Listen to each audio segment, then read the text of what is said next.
Thank you for thank you to the organizers for giving me an opportunity to present here.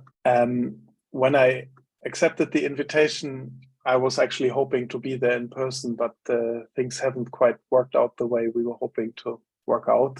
And the punishment for me now is that it's actually 11 o'clock in the evening here for me. So if you feel grumpy that you had to get up early to come to my talk, then think about me having to stay up really late.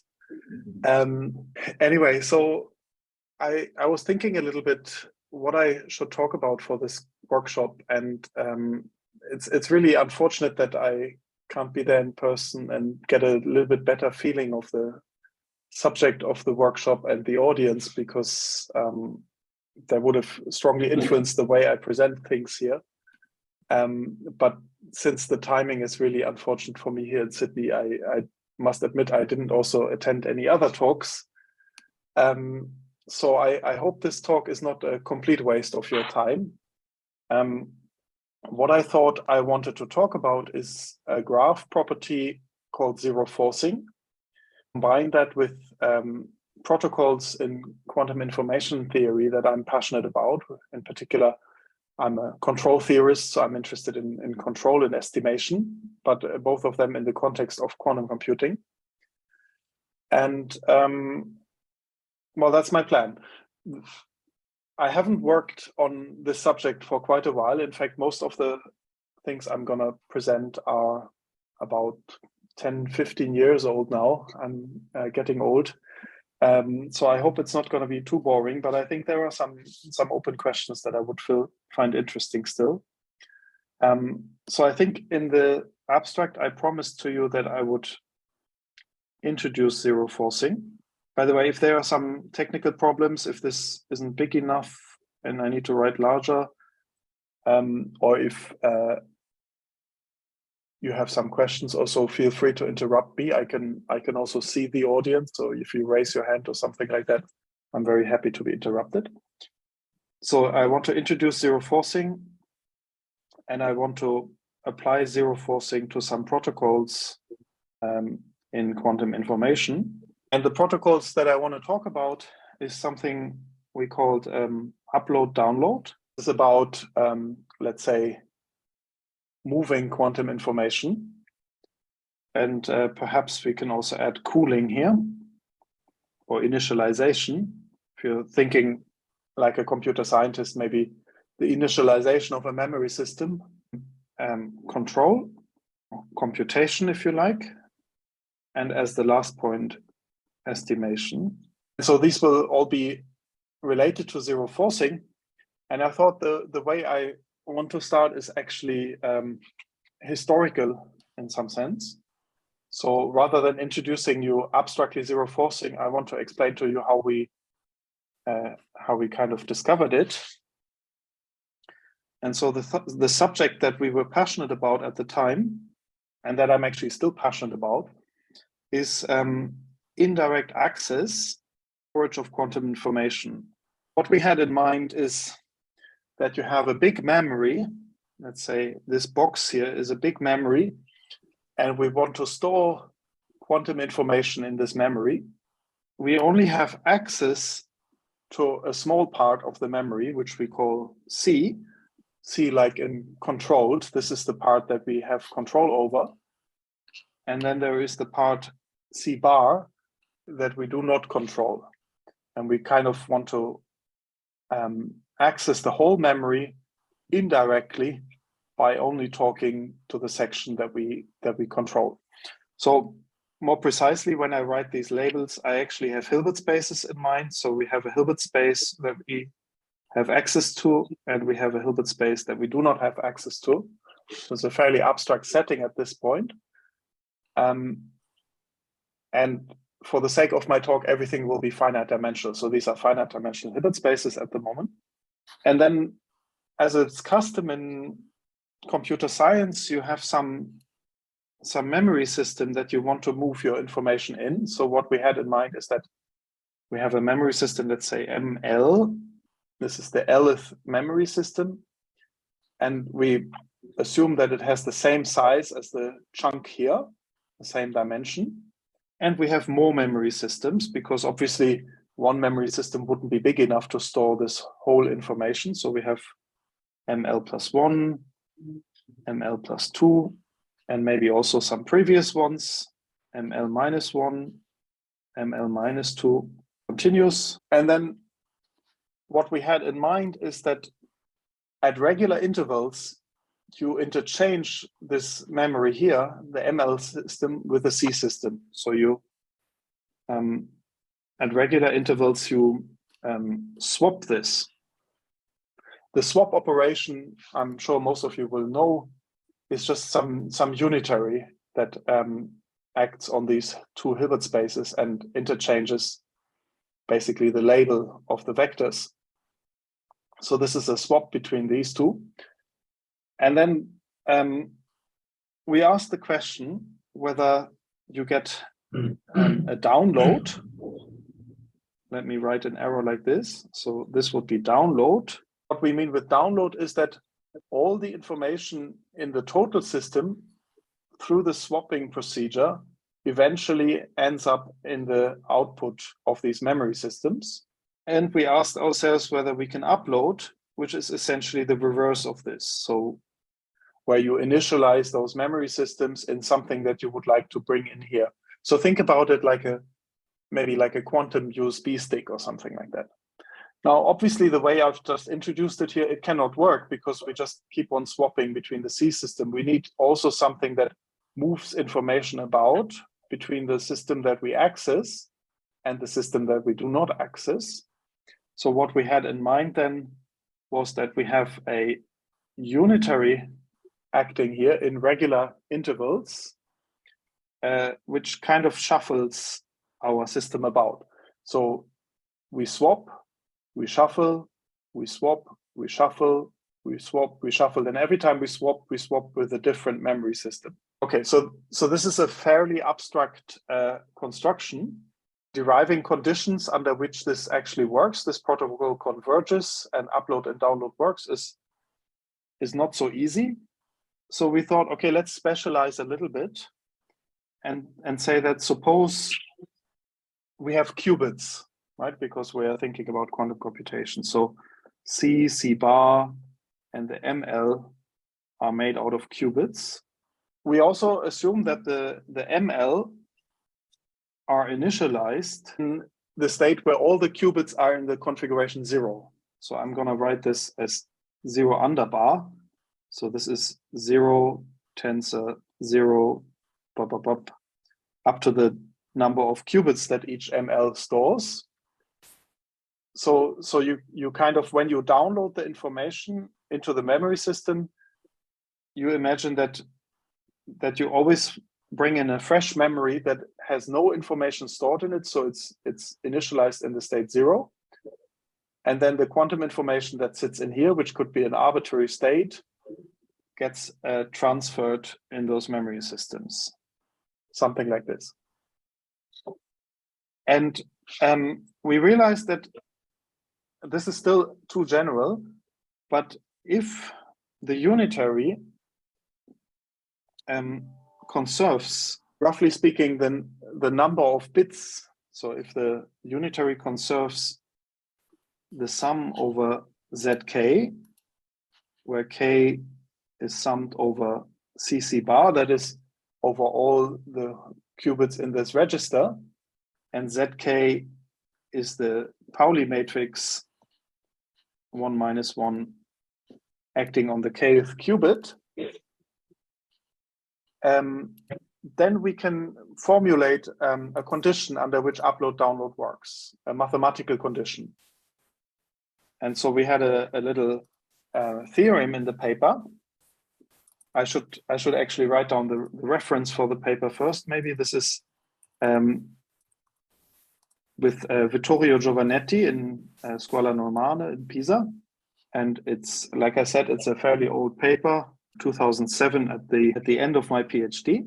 So what we realized is if this is true, that we have qubits, that they're initialized in 0 and the unitary conserves the number of excitations, then we can decide if this upload-download protocol, which is fairly abstract and fairly complicated, we can decide it by just an eigenstate condition. And so a sufficient condition for upload-download, turns out, I'm not going to prove this here, is that besides the state 0C, 0C bar, I hope the notation is clear what I mean. This is the state where all qubits in C and C bar are in the 0 state. Besides this state, U does not an eigenstate of the form 0C answer something. So it's a factorization condition on the eigenstates. So I should remark this state here where everything is blank is always an eigenstate, because I assume that the unitary conserves the number of excitations or the number of zeros. So in this case, this must be an eigenstate because it's the only state that has only zeros. But the assumption is that U does not have any other eigenstates that factorize, so that means they are not entangled between C and C bar.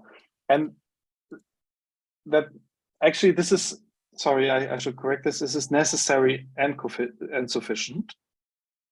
Because if there are such eigenstates of this type, then it's clear that these eigenstates will never leave the system, right? If you had this psi here, and you had 0 on the C component, and you swap them with zeros from the memory, you would never be able to get this psi out of the system, and you could never, let's say, distinguish it from the 0. Is there a question, or sorry, I thought I heard something. Yeah, hi.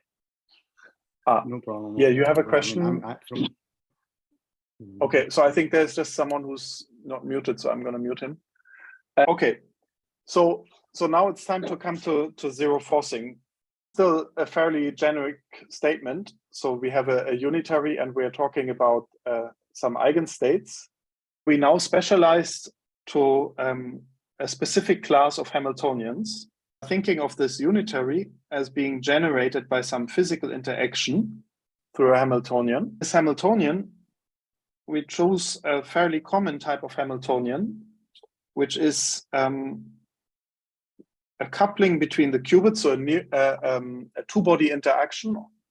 We believe that all interactions in nature should be two-body anyway, where the C and M determine the coupling strength between the nth and the nth qubit. So we are summing over nm here.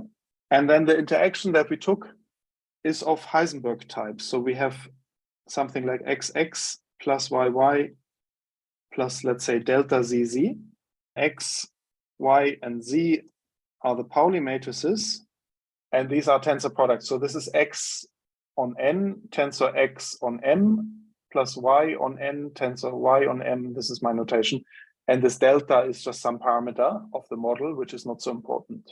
So these are fairly generic types of qubit-qubit interactions.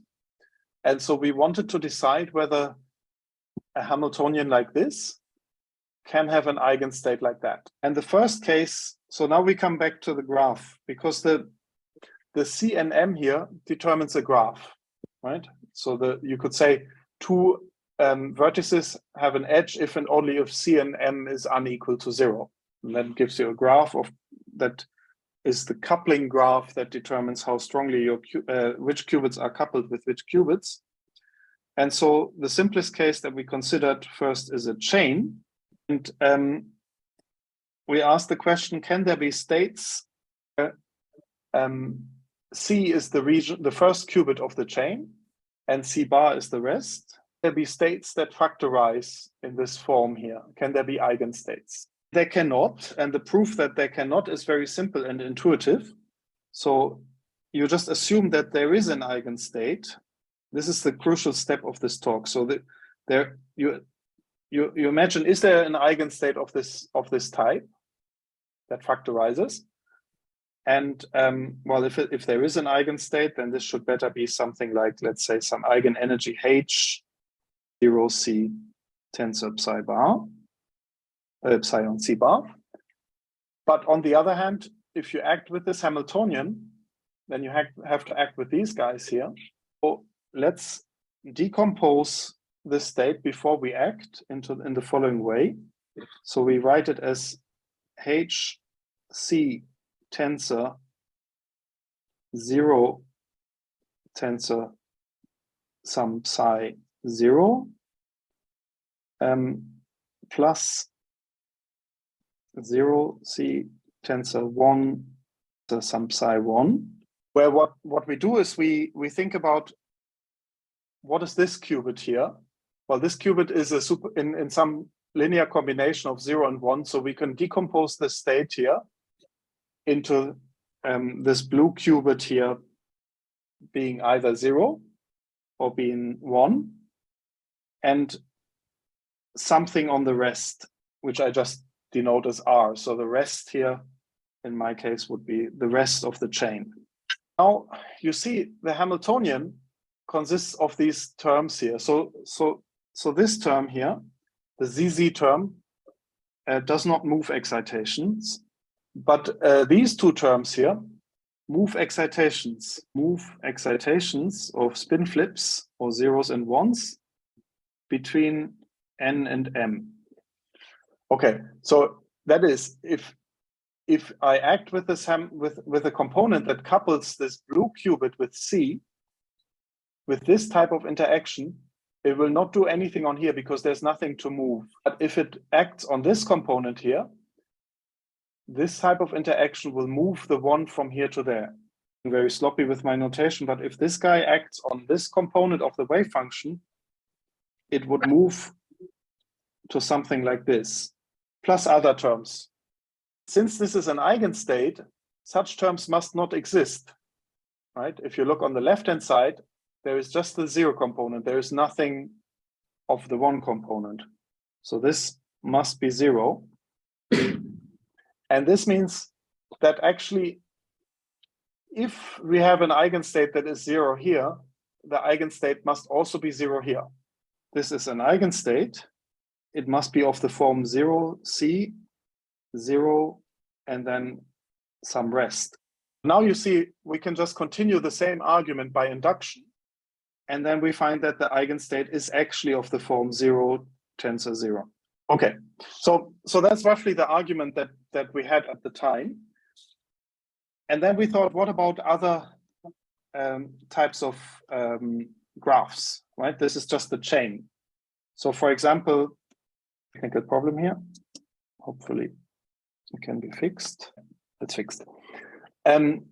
So for example, when we have a system like this, where there is a branching at the end, and we are asking whether they're factorizing eigenstates that are 0 here and something here, it is fairly easy to see that such eigenstates can exist. And the reason is that in quantum mechanics, amplitudes can compensate. So if you have an eigenstate, even though if there is an excitation here, it can be brought here. There can also be an excitation here. It can be in a superposition between here and here, such that a negative amplitude compensates the positive amplitude from coming above. So I'm being very sloppy here, but you can have cancellation of amplitudes. And these are usually called dark states in quantum mechanics.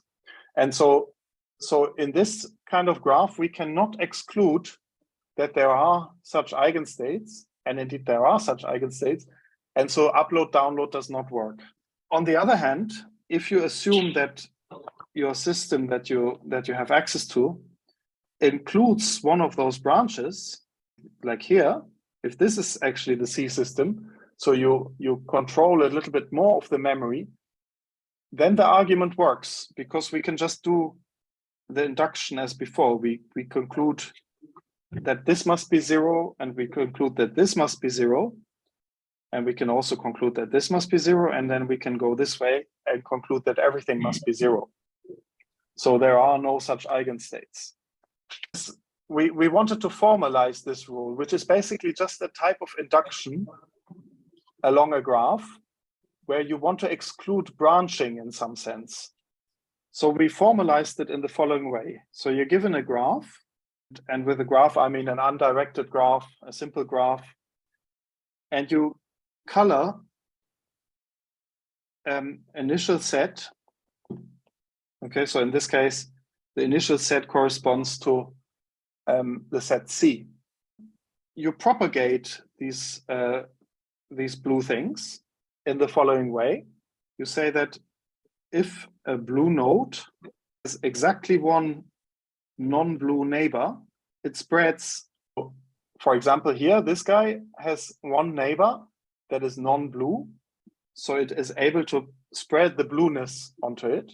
This guy here has one neighbor that is non-blue that can spread the blueness here. And this one finally has one neighbor that is non-blue that can spread the blueness here. So in this case, everything turns blue. On the other hand, in the above example, although I can spread from here to there, and I can spread from here to there, at this stage, the process stalls because I have now two neighbors that are non-blue, and this rule only is applicable only if I have exactly one non-blue neighbor. If everything turns blue, the initial set, so color initial set C blue, we call the initial set zero forcing.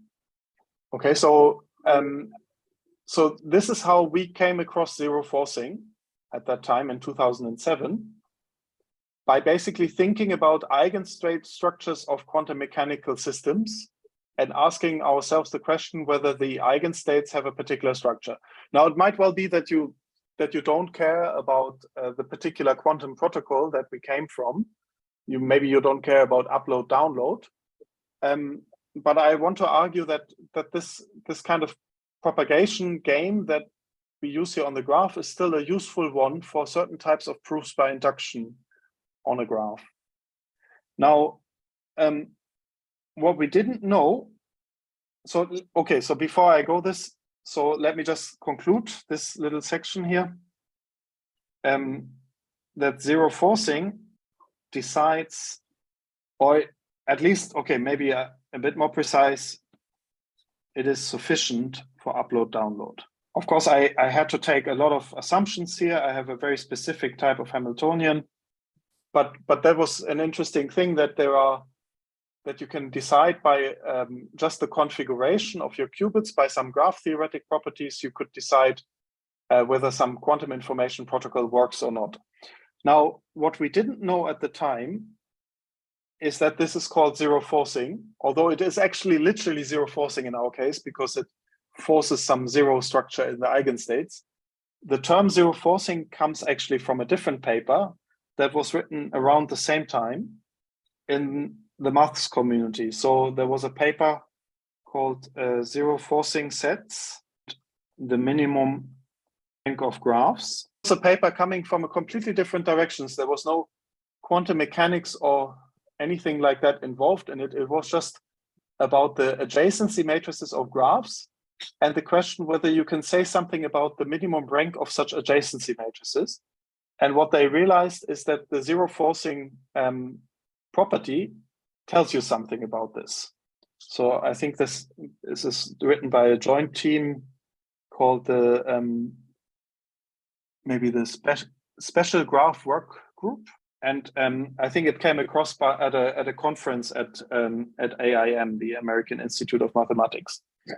So like I said, we didn't know about this connection. We tried to find if this kind of graph property had been defined by someone else, and it was roughly at the same time that these two papers came out. So it's a funny coincidence. And actually, I think I heard the name Chris Gotzel mentioned. I think it was Chris actually who made this connection, or it might have been Noga Alon. I don't quite remember because it's so long ago. But it is interesting. So this is a well-studied graph property, and we've had joint workshops with the mathematicians since then, and looked at similar properties and so on. So it was quite a fruitful thing to combine graph theory and quantum mechanics here, and which is the reason that I chose this. Now I think I have 45 minutes in total, so I'm going to speed up for the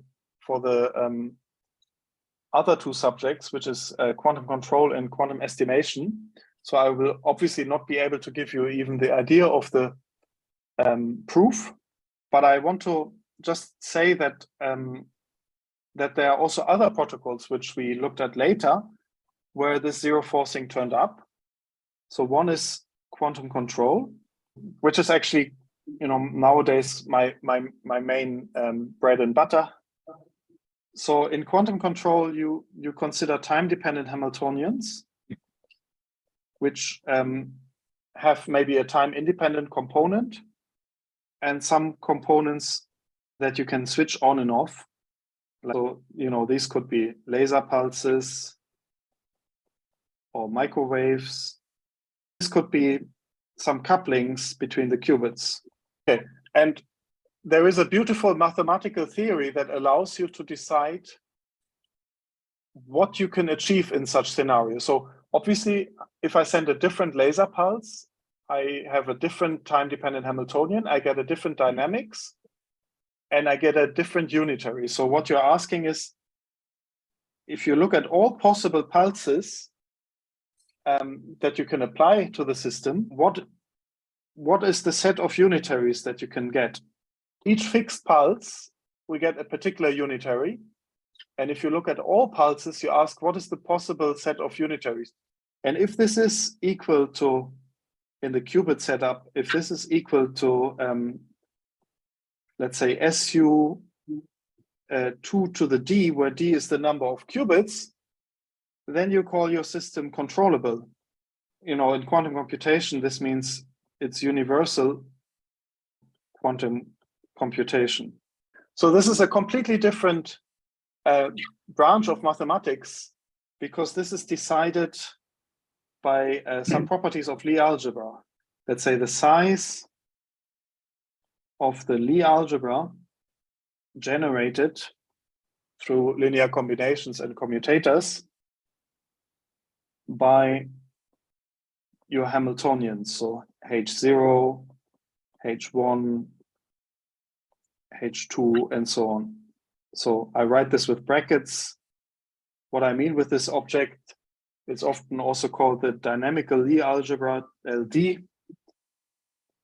What I mean with this object is that you take your matrices that describe the Hamiltonian, and you take all their possible linear combinations, commutators and commutators of commutators, and so on. And then if this is maximal in size, then the system is controllable, roughly speaking. Okay, and so how did zero forcing come in there? Well, we were asking, I'm just going to do this pictorial. We were asking, for example, on the chain, we had a chain of qubits, and the coupling we chose again, this Heisenberg style coupling that we had before, so coupled as above. And we were asking, if you can control this part, you can do arbitrary Hamiltonians on this part in your control pulses. Can we indirectly control the whole system? Turns out that the answer is, again, zero forcing. Zero forcing decides universal control. So unfortunately, I don't have enough time to prove this, but it's a completely different proof mathematically, because it's about Lie algebras. But it is, again, so the proof is a sort of induction via zero forcing. So then the third subject on which I have to be even more brief is quantum estimation. And this is sort of the inverse of the previous two problems. So in the previous two problems, we are given the Hamiltonian with all the couplings, and we can use it for upload, download, or for control. But in quantum estimation, you are given the system and you want to find out the couplings. So the setup was that we are find out, roughly speaking, CNM, the couplings between the qubits, by only measuring. To find out couplings, you need to do some measurements, dynamics, a part of the system. Think again, I'm not going to even draw a spin chain, but think about that you're observing the dynamics on a single node, and you want to find out the couplings everywhere. And it turned out that this is again decided by zero forcing. And so I'm sorry, I don't have time to give you the references for that, but you can Google them. So zero forcing is capable of deciding these three quite distinct things. So actually, this is mathematically, again, completely different. It's not about Lie algebras here, but it's about algebraic varieties, and it's about systems of coupled polynomial equations and whether they have unique solutions. And again, you can decide this by zero forcing. Now, I come to my conclusions. So zero forcing decides very distinct quantum information protocols. Well, I mean, as you would expect, if these are mathematically all very distinct, then the role that zero forcing plays is in some sense very shallow. And it is just a type of generalized induction. This is the way I think about it at the moment, a graph. And what zero forcing then delivers is it gives you the correct order in which you have to do the induction along the graph. But I still found it nice that it kind of so naturally popped up again and again in quite different quantum protocols. And so I just want to conclude with a question or an outlook that still keeps me busy, which is, if you talk to an experimentalist, how are your qubits coupled? Which qubit is coupled to which one? Then the experimentalist will usually say, all qubits are coupled. You have the complete graph, the fully complete graph, which is the most boring object from the zero forcing perspective. But of course, that's not quite the story. Some are more than others, right? You usually have the situation that let's say nearest neighbor qubits are really strongly coupled, and then the next nearest neighbors are maybe weaker coupled by a factor of 1,000 or something like that. So practically, sometimes you can neglect it, sometimes you cannot. But if you really want to know the graph, then you have the complete graph. So what would be nice is to develop some kind of approximate version of zero forcing, or maybe a multi-scale version, where you say that, you know, in first order perturbation theory, this is the graph, and in second order, that is the graph. And then maybe you can still say some non-trivial things about these quantum information protocols in the presence of these couplings, all-to-all couplings. So with this, I'd like to thank you for your attention, and I do apologize for doing it in such a remote and rushed way, but this was the only way I could do it. Thank you. A very nice talk. Is there any question for Daniel? That was Alistair. Thanks for the talk. I just wanted to check if I'm not being stupid. If I have sort of the area I can control is just a single qubit, is it then true that the zero forces the line graph? Sorry, Alistair, nice to hear from you. I couldn't quite get acoustically the second part of your question. Can you repeat it? Yeah, so if I have the area that I control is just one qubit, yes, and I want to sort of use the zero forcing to describe the sort of systems I can control, that's just going to give me a line graph. Is that true?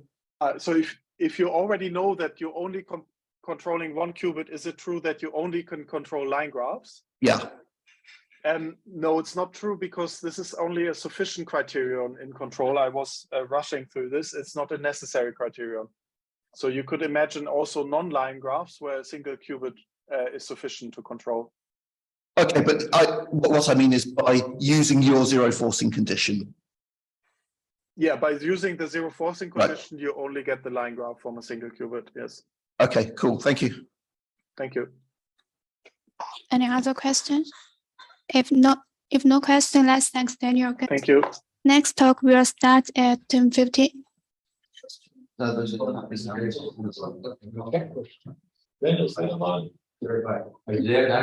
Hello, Daniel. Daniel's still there, but the person who asked the question. Someone raise their hand. Sorry, was there some other question or no? It's it. Carlos? Who has question? Chris? Who has question? Who was it? Carlos? Chris has questions for Daniel? Oh, sorry, no question.